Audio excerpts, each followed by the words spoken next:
matanggap. Aray ko. At meron po talagang ahas. Meron po talagang ahas sa minorya. Ay, mayorya. Malalaman niyo po yan. And turning into the minority. We actually have no idea, but we could only speculate at the time that it was unfolding. No? But before the session adjourned, I think it fizzled out. So ngayon, intact kami. Kaya nga, to ease the tension, pinaupo namin si Senator Loren to preside just to adjourn the session on that day. I suggested to SP Soto, sabi ko, paupuin natin si Loren para medyo matanggal ng konting tension dito sa session hall. How solid is Senator? Kumbaga, nagkaroon daw po, totoo po, nagkaroon po ng tensyon. Kasi nga po, gaya nga po ng sinabi ko sa inyo, ng ating Tita Missy, alam nyo po, desperado sila. Kasi, makakasuhan na po yung mga minorya. Sabi nga natin dati, mauubos po ang minorya. Tingnan nyo, unti-unti na si Bato, wala na. Hindi na matagpuan. Oh, plus yung tatlo, makakasuhan, 4 na, 5 na lang sila. Si Marcoleta, nagdedelikado sa Commission on Election. Oh. 4 na lang sila matitira. Oh, si Amy, si Cayetano, sino pa ba isa? Sino pa ba yan? Si Amy, si Cayetano, sino pa ba yung minorya? Si Bongo. Mauubos din si Bongo. Magkakasa ombudsman. 3 na lang. Oh. Si Amy. Si Cayetano na lang. Hindi, si Pia. Nasa mayorya yan. Nasa mayorya yan si Pia. Hindi, si Marcoleta ka. Nanganganib din eh. Oh. Si Padilla. 3 lang matitira. Si Amy. Si Padilla. At si Cayetano. Yan lang matitira. Kaya natatakot sila. Pag nalagasan pa sila ng 3, yari sila ngayon. At, yun ang unang opsyon. Pangalawa, pag malakas po ang posibilidad na umakyat na ang impeachment ni Sara Duterte. Malakas po ang posibilidad. Di ba? Senator Loren Legarda still with you guys, though. She is. As a matter of fact, we stayed long in the lounge because there was a suspension dahil nga nakapending yung interpellation ni Senator Alan sa West Philippine Sea resolution ni Senator Kiko Pangilinan. So while we were under suspension, we were gathered in the lounge and the usual tit-a-tit, and then nag-groupie si Senator Kiko, nagtatanong siya, anong hashtag nito, ipopost ko. So almost simultaneously, we all shouted, power shift. Eto nga po. Ito po yung pinost ni Kiko, di ba? Ito po yung pinost ni Kiko na marami po ang nagulat dito po sa post niya. Dahil po ito siyam lang sila. Dito pa lang po makikita niyo na yung makikita niyo na yung kung sino talaga medyo maasim sa mayorya eh. Di ba? Wala si Subiri, di ba? Wala si Subiri, wala si Pia, yung mga mayorya, di ba? Wala si Subiri, wala si Pia, si JB, hindi pa rin tayo sigurado diyan. Si Win Gatchalian, ayoko na diyan talaga. Ayoko na sa'yo, pare. Ayan pa pala si Subiri, ayan pala si Subiri. Etong tatlong niya, si JB, si Win, tsaka si Migs, wala na akong tiwala dyan. Di ba? Ngayon, pero eto nga po, ayan, napag-usapan. Kumbaga, etong tatlo to, nakikiramdam-kiramdam din to para sa committee. Pero si Pia Cayetano po, wala dyan. Lorna Matipo, maraming salamat po.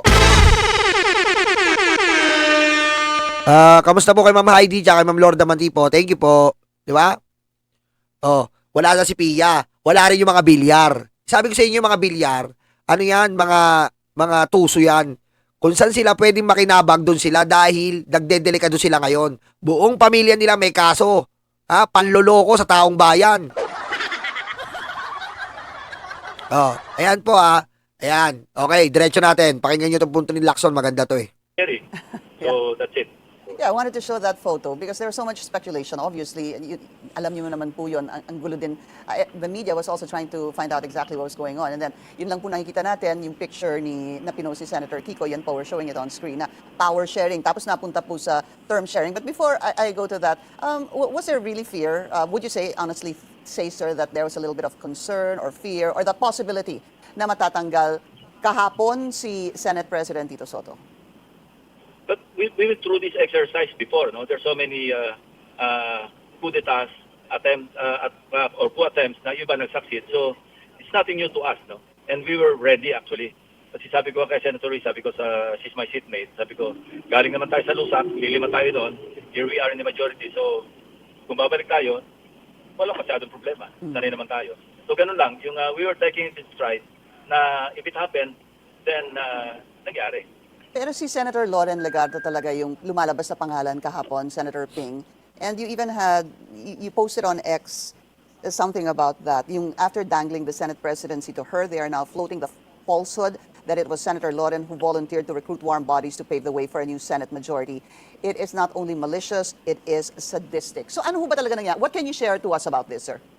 Yeah, I felt it was really cruel, even sadistic. Kasi as early as Sunday evening, Yan na. we heard about the rumored takeover yung Monday. So I verified with Senator Loren. I was trying to call her. And then at around 8 o'clock, she called. Sabi niya, I came from the church, I heard mass. So sabi ko, ano ba talaga nangyayari? Yun, sabi niya, it was... so he didn't want to name names. Senator, So I sorry didn't, po. pursue. Senator, we lost you at she went to church and then ang sabi niyo po, ano ho bang nangyari? And then we lost you there. Okay. So sabi ko, ano ba talaga nangyayari? Sabi niya, it was being offered to me by, he didn't want to name names, so I did not pursue. Sabi niya, they. So, ang sabi niya, hindi ako interesado. So, in so many words, she declined. So sabi ko, you better talk to Tito. Kasi, siyempre, Kasi dalawa na lang po magpipilian dyan eh. Para malinaw po sa inyo, dalawa na lang po magpipilian yan. Either Pia, Loren. Yan na lang po pagpipilian nila. Wala nang pwedeng umupo pang Senate President. Wala na. Si Amy hindi pwede. Boba. Diba? Si Marcoleta hindi rin po pwede. Maka-China. Aray ko. Diba? Si Robin, malabong malabo. Diba? Siya yung male version ni Amy. Bobo.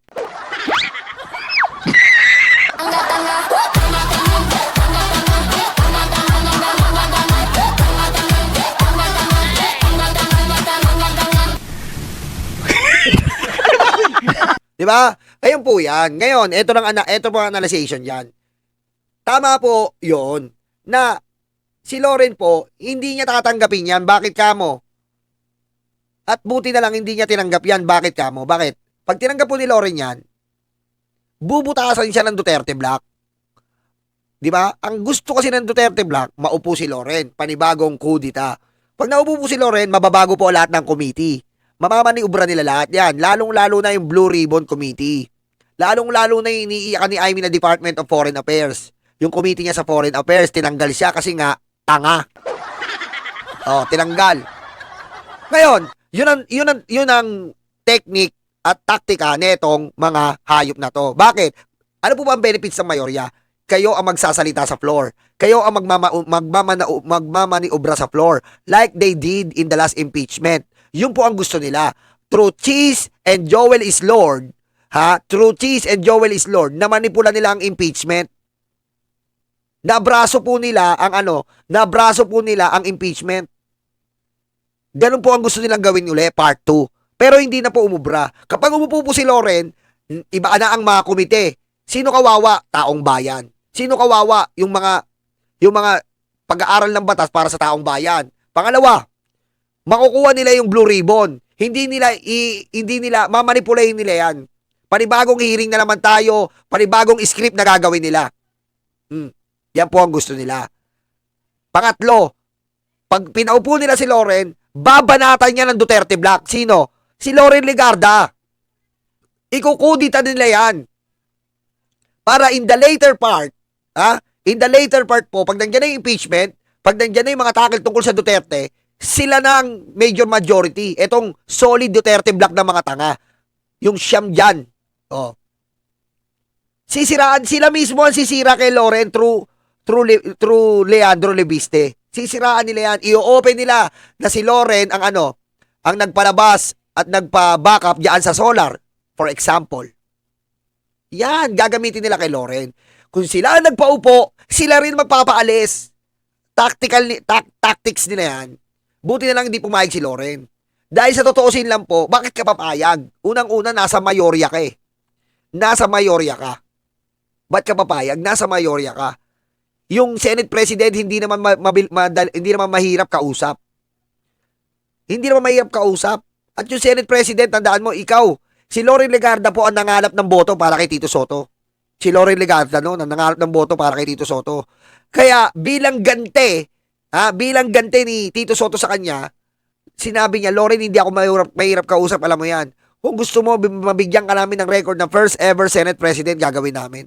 Kesa pumunta ka sa kanila, na mamanipulahin ka na lang nila, dadaanin ka nila sa emosyon, sasabihin na hindi tayo kaya protektahan ng Senate President, sasabihin na walang kwenta yung Senate President, tignan mo yung tatlo, siya pa ang naglaglag sa mga media.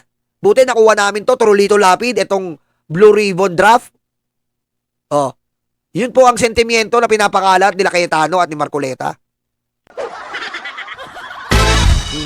Pero nahuli. Maski pa paano, may concern yung mga kasama natin. In fact, it's one of the members of the majority who informed me na mayroong possible na galaw. Sabi niya, don't worry, but I don't want to talk on the phone and nahihirapan ako. That was the exact words that she uttered. So sabi ko, kung gusto mo talaga, we cannot prevent you also. And it's your decision. And we'll respect your decision. But you have to talk to Tito. Sabi, yeah, I'll talk to him tomorrow. Sabi niya, I'm just waiting for Mix. And Mix is still in Mindanao. So after we talk, yun nga, tinawagan ko si Senate President. Sabi ko, Partner, you better talk to Loren. Hindi, sabi niya, may usapan na kami tomorrow morning sa Senate. And then in the afternoon, when that was Monday, when it did not happen, yung media, Senate media was asking me, sabi niya, our info, sir, is that it was Loren who volunteered to gather signatures from among the majority members. Sabi ko, I think it's not fair because siya yung inoperan. Ang sabi nga raw sa kanya, kahit daw may 13 na, ayaw mo pa rin. 13 na. So I even gave her the math. Sabi ko, ganito lang mathematics yan, Loren. Ikaw ang kinukuha nilang number 13 because alam ko na kung sino yung sinasabi nilang 12. Pero kita mo, may nagtaksil na kagad. Di ba? Ganito po. Ganito ang senaryo. 13. Pan-13 si Loren sa salita ni Ping Lacson. Ganito po. Siyam sila. Si Bato, nasa parking lot. Si Bato po, nasa parking lot ng Senado. Nakapasok po si Bato sa parking lot ng Senado. Naka-ready. If ever git-gita ng labanan. Kung papayag si Loren, nasa parking lot na si Bato para pumirma. At syempre, aanuin nila yon. Napalusot nga nila yung pirma doon ni Bato noong nakaraan eh. Mapapalusot nila yan. Kaya nga galit na galit si Tito Sen kay Bato eh. Sa mga minorya na yan dahil mga kupal. Biro mo, kinukonsinti nila yung pagtatago. Ngayon, eto na. 13. Siyam ang minorya. Sino tong tatlo? Ang tatlong yan, Pia Cayetano, 10. Di ba? 10. At saka, 2 bilyar. Aray ko. Di ba? Yan. Pia Cayetano, 10. 2 bilyar, 11, 12. Plus Loren equals 13. Aray ko. Ngayon, ganun po ang plano. Kapag napapayag nila si Loren, ano na sila? 12. 12 na sila. Si Bato, automatic, boboto yan. Magugulat na lang, si Bato ang ending eh. Si Bato po ang ending. Magiging all 12. Si Bato po ang magpapanalo. Dapat. Kaso, failed. Aray ko.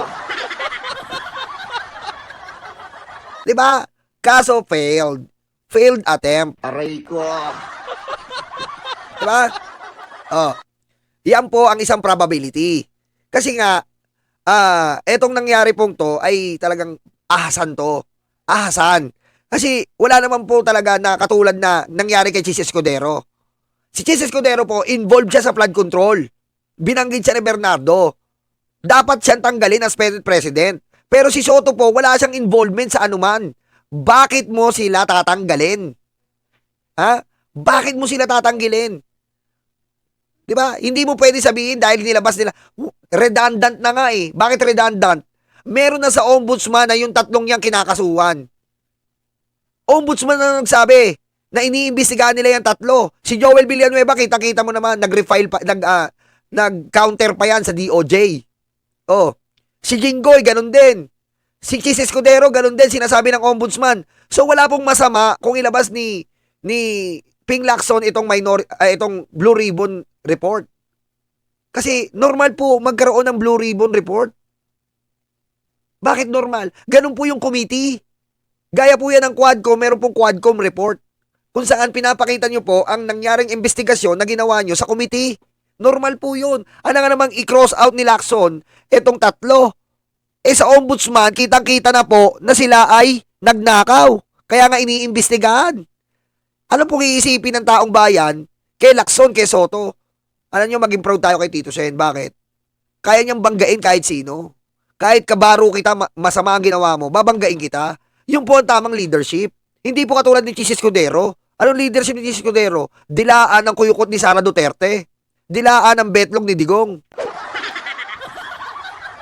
Finortweet, fortweet niya. Oh. Pero si Tito Sen, sabi niya, ididiretso ko ang impeachment. Fortweet. Which is based on the Constitution, Your Honor, Mr. Chair. Because in the Constitution, in the content of the Constitution, when the impeachment goes to the Senate, forthwith trial. But in the case of Jesus Escudero, Your Honor, Mr. Chair, forthwith is 4th month. Forthwith is forever young. Forever young. I wanna be forever young. Do you really wanna think about this forever young? Aray ko. Oh, tama si Joel. Oh, tapos babanatan nila ng Minority Report. Kung saan dito sa Minority Report ng Red Ribbon, biro mo ginagawa nilang cake. Meron si Amy at si Marcobeta de Peluca, Moco Loco ng Minority Report Red Ribbon. Nawala sila Joel doon. Nawala si Cheese. Nawala si Jinggoy. Nawala si Rebilla. Kupal pala kayo eh. Tignan mo, nakakulong si Rebilla. Ibig sabihin, harap-harapan pinagtatakpan nyo ang kamalian. Yan ako. But I didn't tell her anymore. So yun, the following day, Monday, pinuntahan niya na nga si Senate President. And then after they talk, nag-usap din kami ni Senate President. Nirelay din sa akin yung pinag-usapan nila. So it was stable at that time, no? Monday. Until yun nga, yung Wednesday. Yun yung merong contention because while we were having this focus with the majority... Sir Chris Angel, huwag nyo na po akong lokohin na nakuha nyo na po yung t-shirt. Huwag na po tayo maglokohan, Sir Chris Angel. Aray ko. Okay? Boss, Sir Chris Angel, huwag nyo na po akong bulahin. Pre-shipping na po. Salamat po. Aray ko. Hindi, si kuya po kasi nakita ko na yan. Talagang close kami yan eh. Close. Baka may magselos ha. Close kami yan Kuya Chris Angel. Kaya libre sa akin yan. Libre. At binalot ko na lang yung diaper mo. Ha? Anong size mo? Medium? Okay. Pahantay mo na. Adult diaper. Aray ko. George Tapia. Wala ko na mabasa pre. Masakit mata ko. Members, actually, members yun ng Blue Ribbon Committee because under our rules, dapat talaga merong committee meeting before we finalize the committee report, yung draft. But customarily, ang nagiging practice namin is gumagawa yung chairman ng committee report and then niraroute na lang namin yun sa floor. Tama. Alam nyo, yung committee report, it is normal, Your Honor, Mr. Chair. Okay, when you are doing a committee hearing, you must have a committee report.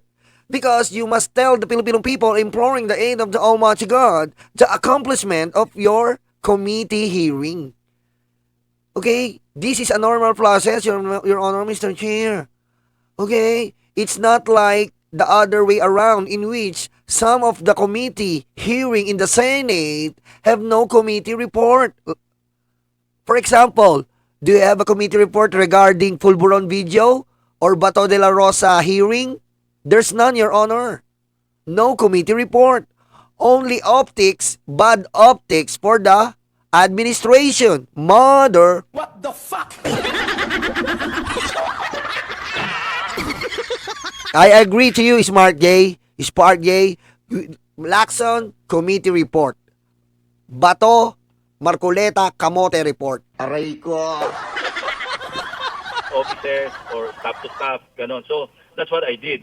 But then, noong medyo nagkaalanganin, some of my colleagues in the majority even wrote me na they wanted to recall or withdraw their signatures. Okay. So yun, so I decided, sabi ko kay Senate President, alam mo, let's just follow the rules of procedure governing inquiries in aid of legislation. After all, yun naman talaga yung rules. So, can we have a meeting among the members of the Blue Ribbon? Kasi practically, all the members of the Senate are members of the Blue Ribbon Committee. Yes. Sa majority, parang dalawa lang yung hindi eh. So, yun, while we were having a caucus, napansin namin, nagko-caucus din yung minority. Oy! And some members were missing. Oy! Some members are missing, ha? Oh! Taksil! Nangangarap pa si Cayetano. Mali ka, Cayetano. Dapat si ate mo ang dinuldul mo, si Pia Cayetano. Hindi pwede si Loren. Hindi pwede si Loren. Hindi po pwede si Loren. Okay? Dapat si Pia. Kaso, kapag si Pia naman ang dinuldul mo, wala rin. Wala rin. Kasi walang ganap ang kapatid mo rin eh. Diba? Wala rin ganap si Pia Cayetano eh. Walang bisa rin eh. Kaya wala na. Pagtyagaan nyo na yan. Diyan na may impeach si Sara. Aray ko. So, yun nga, mainit na yung talks about possible Yeah. change of leadership. Let me So, interrupt, nagkaroon ng Senator. tension. Let me interrupt. So, nung nagko-caucus po kayo, sino po naiwan sa inyo? 5 lang ata kayo nung time na yon for the Senate Blue Ribbon? No. We were actually 10 or 11 at the Okay. time. Senator Lauren Regarda is she part of she is part of the Senate Blue Ribbon Committee? Yes, XO. but she was not present during Wala the siya doon. caucus. Was this the Wala siya time doon. also that there was talk that she was in the office of one of the minority senators? Yeah, we were told. No, I think some members of the minority were in her office. Nako, nakakahiya naman. Ano yung sulisit? Nakakahiya, no? Yung mga senador ng minority nanunulisit. Madam Loren, sa may bahay ang aming bati. Madam Loren, bago na SP. Sandali lang, sana'y mapili. Kasi Sara mai-impeach na parati. Ang sanipo ng pagparito, hihingi po ng pirma nyo. Kung sakali na may merwisyo, ganito lang kami, tangang mga DDS. Thank you, tinabla nyo kami, thank you.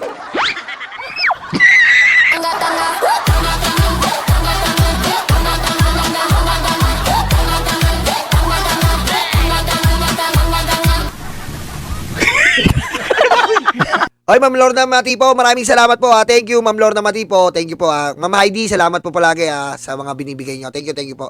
Hindi na po ako magiging DDS vlogger niya. Thank you. Aray ko. Diba? Buti pa yung nangangaroling, ang sarap sa tenga. Pero yung pupunta sa office mo ng mga tae na nakikita mo ang mga mukha nila nakalagay ang betlog ni Digong Tigi-isa, putik nakakadiri. Aray ko. Baliktad po, okay. Kaya wala siya sa inyo. O may bisita naman tayo. Ikaw, duwag, wag magtago sa, wag magtago sa maskara. Malapit na mawala ang adik na president mo, maubaran ka na. Gusto mo magubutubad ako dito eh. Nakakapalay, no?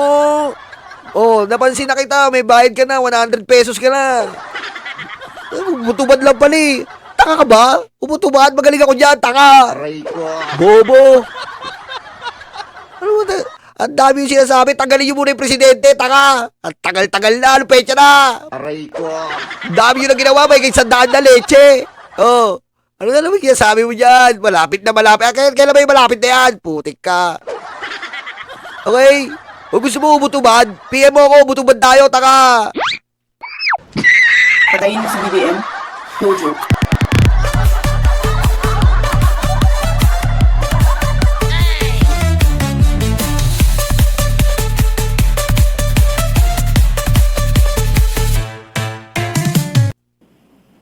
Wala siya sa caucus, actually. Opo. Pero ang sinabi niya sa akin kasi noon, she was also presiding a hearing on the Committee on Arts and Culture.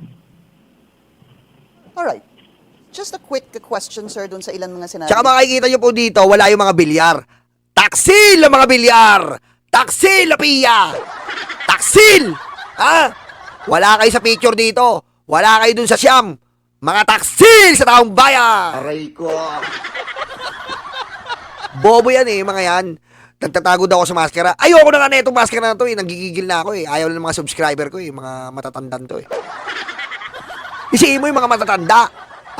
Ayaw nila sa mukha ko. Leche na mga yan eh. Aray ko.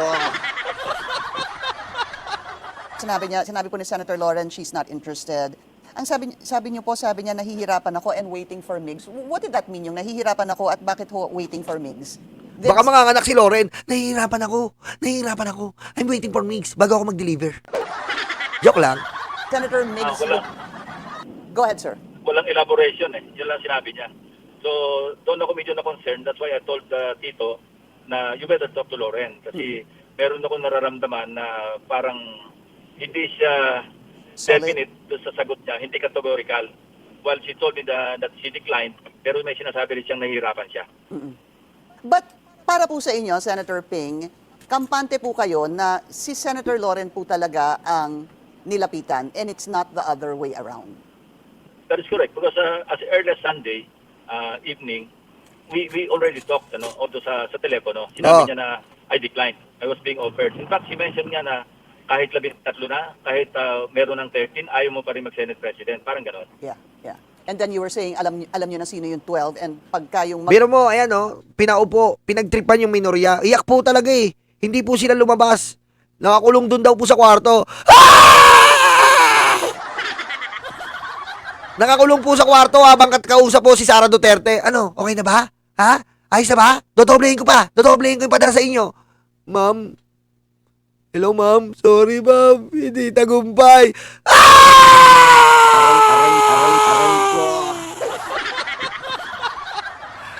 Nakakulong daw dun sa kwarto eh. Ma'am, sorry. Hindi namin napaltalsik si Soto. Sabi ni Sara, putang ina nyo lahat. Margoleta! Aimee! Escudero! Queso! Villanueva! Naulit na naman daw eh. Naulit na naman yung Nag-hire na ako ng assassin! Ha? Naka-ready na ako. Nag-hire na ako ng assassin para sa inyo! Putang ina nyo lahat! Patayin mo si BBM? No joke.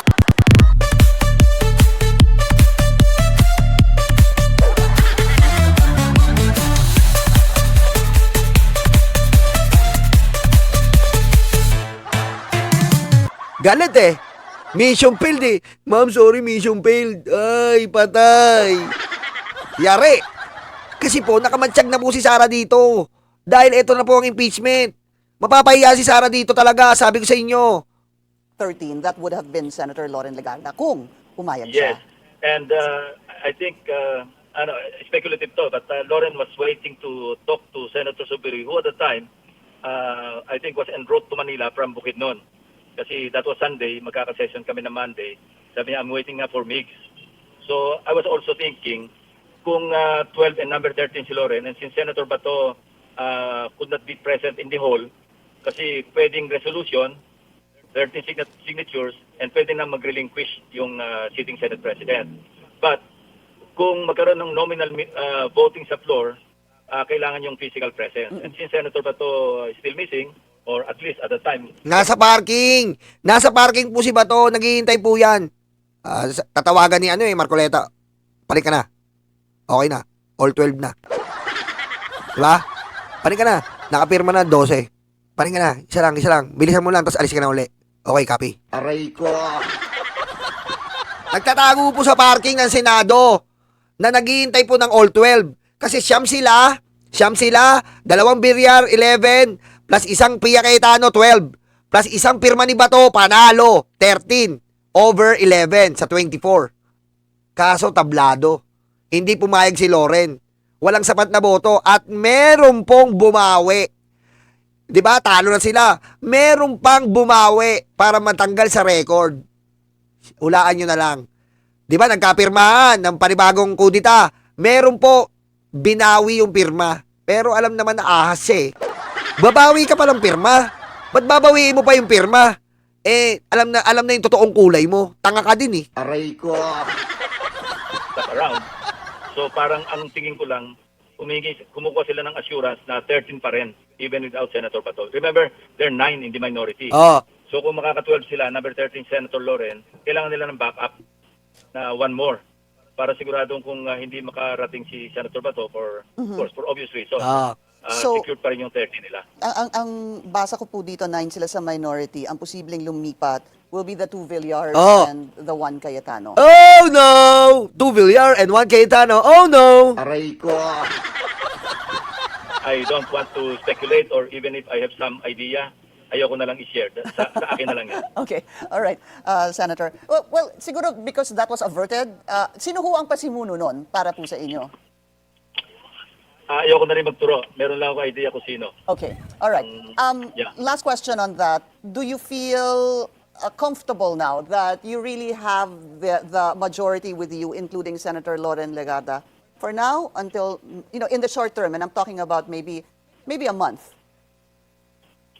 Yeah, ang description ko kasi sa coup attempt, it's like rebellion. It is a continuing crime. Tama. Since time immemorial, not only during this Congress. Yan ang description Yeah. ko sa Senate coup. It will always be there, especially now that... Alam nyo, sinabi ko nga kanina, yung kudita po, masama talaga yan yung dyan, yung ginawa niya sa Senado. Kasi yung kay Chis Escudero, hindi po kudita yon. Delikadesa tawag doon. Dapat may delikadesa ka, involve ka sa flood control, ikaw na mismo bumaba. Ang kapal ng mukha ni Chis, ayaw pa bumaba eh. Aray ko. Oh. Kasi nga, ikaw ang Senate President, ikaw ang mukha ng Senado, ikaw ang leader, tapos magnanakaw ka. Ang pangit naman nun. Aray ko. Oh. Yung kay Chis Escudero mo, talagang delikadesa move ni Tito Sen. Oh. Yung po ay hindi kudita, delikadesa move dapat yon. Pero ito, wala naman pong ginagawa sila Tito Sen, maayos naman po ang Senado, ay putik, magtatawag ka. Anong dahilan? Dahil dun sa tatlong nilagay sa Blue Ribbon Committee report, dahil kay Sara Duterte paparating na impeachment. It's not a sufficient issue. Okay? That's insufficient in substance and in form. Aray ko. Okay? Your Honor, if you are doing that coup again regarding the three involved in the Blue Ribbon Committee draft report and doing this for the impeachment of Sara, it's insufficient in form, in substance, Your Honor. Aray ko.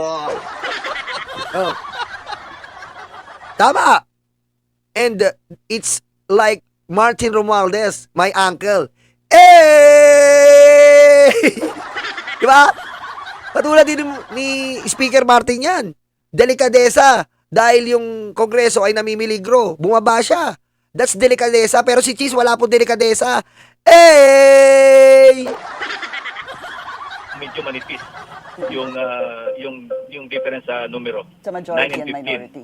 Right. So, right. yeah, makakuha lang ng 4. So, that's 13 and 11 on the other side, to the other side. All right. And then we just need to take a very short break. We're going to talk about that partial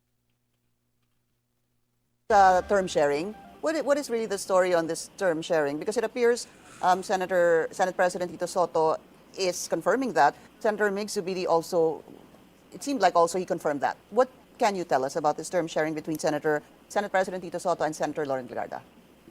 Yeah, well, that's half joke, half serious, no?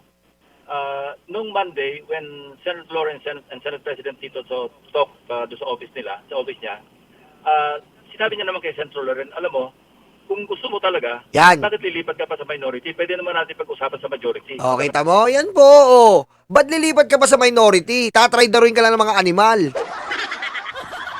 Kasama pa rin tayo. I'm open to that, sabi niya. Anyway, you can have that before your term ends or whenever, parang ganon. Seryoso naman talaga si Senate President Soto in offering, and sincere, in offering Senator Loren the Senate presidency. Kaya sabi ko nga, pero doon sa power sharing or term sharing, whatever you call it, nung nasa lounge kami, talagang biruan yon. Pero seryoso naman din si Senate President Soto kung talagang gusto ni Senator Loren kasi historic yun eh. The first female Senate President because hindi pa nangyayari yun eh. So we can also understand kung talagang sino pa nang ayaw kung ikaw yung magme-make ng history, di ba? And is that something you would fully support? Sorry? Is that something you would fully support? A possible term sharing at some point na si Senator Loren Legarda ang maging Senate President? Well, we'll have to discuss it among ourselves kasi collegial kami, even among the majority members, collegial pa rin yung decision namin. Kung magkaroon kami ng consensus among ourselves na pwede namang i-share ni Senate President sa maski kanino, not necessarily kay Senator Lawrence, di pag-usapan namin yon. Mas hindi, sabihin natin, mas hindi madugo yun because hindi aalis sa majority, intact pa rin yung majority group or block. Nag-change lang kami ng leader. Did this all really, I mean, of course, alam naman po natin, sabi natin kanina, manipis naman ho talaga yung linya between the majority and the minority. We've known that. But was it really, siguro, what pushed a possible stronger attempt at this coup was because of the Blue Ribbon Committee partial draft report, sir? I don't know the connection, pero I can only speculate na meron ding kinalaman yon. Possibly. Kasi pwedeng ang pitch noong kabila is, you see, hindi naman tayo kayang protektahan ng present leadership. That could also be a selling idea, so to speak, na para makakuha ng members. What if the same thing happens to you and you will not be protected by the Senate leadership? Then kaya namin gawin yan. That's my opinion. Ano? Wala ako pinagbabasihan, wala ako pinagugutan. I can only give that analysis. No? But siguro, Senator Ping, when the three, Senator Sherwin, Senator JV, Senator Miggs, wrote to you and asked that, basically told you that they will withdraw the signature, which to me I still don't understand why they would sign and then eventually withdraw. I know that they were saying pending more annexes or amendments to this draft report. Was that telling for you na... Ayan naman mahirap dito sa ano eh. Ayan mahirap dito sa tatlo eh. 'Di ba? Yung itong tatlo, alam mo, ang masasabi ko lang dito sa tatlo, nakakahiya kayo eh. Alam nyo, Win, JB, nakakahiya kayo. Meron na yung ombudsman yan, ibabawi nyo pa. Ayan tuloy, naitbulaga. Laban-laban o bawi-bawi.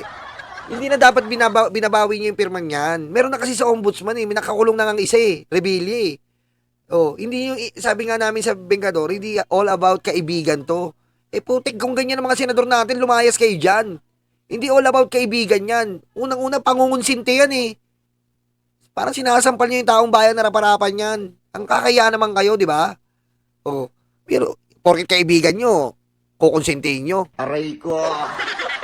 Kung galing DDS yan eh. He finally submitted to the Bills and Index. Senator Ping, I wish we had more time, but yeah, we're going to have to go. Just a last question. When are you going to tackle this with the members of the Senate Blue Ribbon Committee? Ayan na, tapos na pala yan. Ayan. Di ba? Kaya yan po ang ating reaction video ha. Sana po nagustuhan nyo and magabang po tayo next week. Napakarami po na gagawin po sa February 9. Ang impeachment po ay tatalakayin na, napasa na. Talakayin natin, if ever magla-live po ako mamaya, antayin nyo po. Magla-live ako, may aasikasuhin lang po talaga ako. Gusto ko nga po 5 oras to 5 oras tayo. Salamat po, palike naman po ng ating video. Pag-like na lang po, wag po kayong tatamad-tamad at kukulubot-kulubot dyan. Nakalabas na po ang ating bidyong Itbulaga.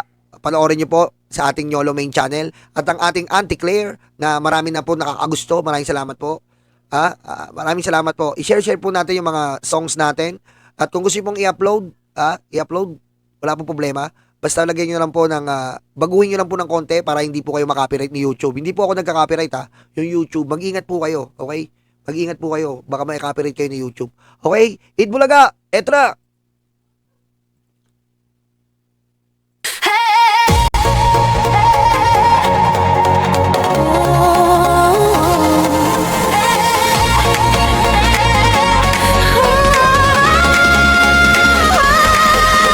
Nagabalita para sa bayan, hatid sa ating katotohanan, sinasampal.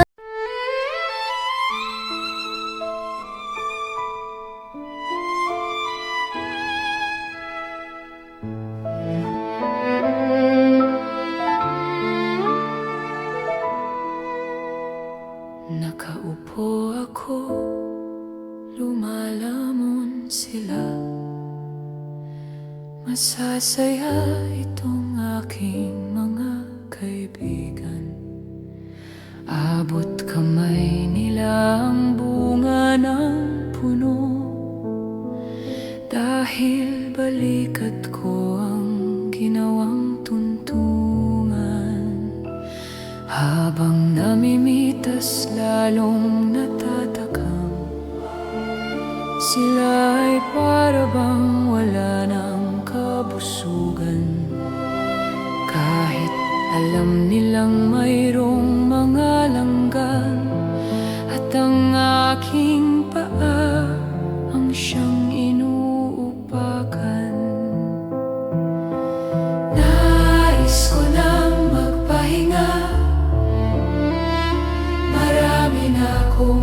nagawa at natulungan. Ako'y labis na nag-aalala, baka ang puno ay tuluyan nang maubusan ng bunga. Nakaupo ako, nagbabantay sila. Ang mga aso ko'y laging maaasahan. Hindi ko lang alam ang binabantayan. Ito bang puno o itong aking upuan? Itali ko kaya sa bahay ng langgam? Maglilingkod ba o maghahari-harian? Masasagot lamang ang malaking tanong kapag ako ay nawala na ng tuluyan. Nais ko nang magpahinga, marami na akong nagawa at natulungan. Ako'y labis na nag-aalala, baka itong mga aso ay maulol at magwala.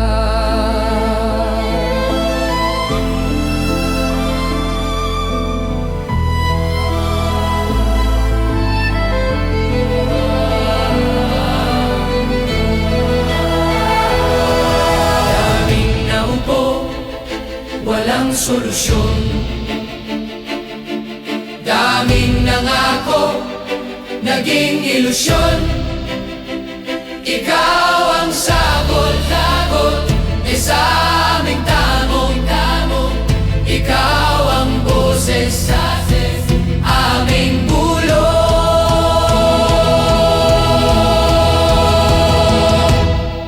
Nilalait ka at sinisira ng kinakaya mo para sa bayan. Ikaw ang aming tagumpay, bonbon, walang kapantay. Nilalait ka at sinisira ng kinakaya mo para sa bayan. Ikaw ang aming tagumpay, bonbon, walang kapantay. Ang mga sugat, ikaw ang lumunas. Saradong isipan, ikaw ang nagbukas. Bayan, inuna mo, hindi banyaga. Gintong puso ay kahanga-hanga. Nilalait ka at sinisira ng kinakaya mo para sa bayan. Ikaw ang aming tagumpay, bonbon, walang kapantay. Nilalait ka at sinisira ang kinakaya mo para sa bayan. Ikaw ang aming tagumpay, bonbon, walang kapantay.